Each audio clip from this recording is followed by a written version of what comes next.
আসসালামু আলাইকুম রহমতুল্লাহ। প্রিয় দর্শক, কেমন আছেন? আশা করি ভালো আছেন। প্রিয় দর্শক, দেশে জুয়েলারি প্রতিষ্ঠান অনির্দিষ্টকালের জন্য বন্ধ ঘোষণা।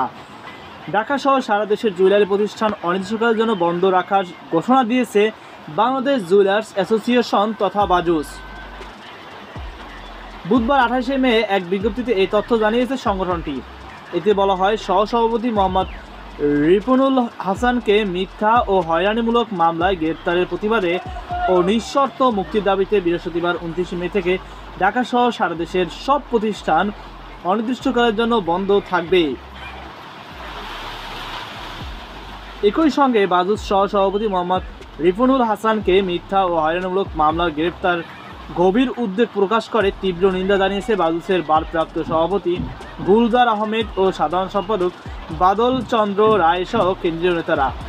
প্রসঙ্গত, আজ সন্ধ্যা 7:30টায় রাজধানীর তাজবাজার নিজ ব্যবসায়ী প্রতিষ্ঠান থেকে গ্রেপ্তার করা হয় বাজুসের সহসভাপতি মোহাম্মদ রিপনুল হাসানকে। তো প্রিয় দর্শক, এই ছিল আমার সর্বশেষ আপডেট। সকল আল্লাহ হাফেজ।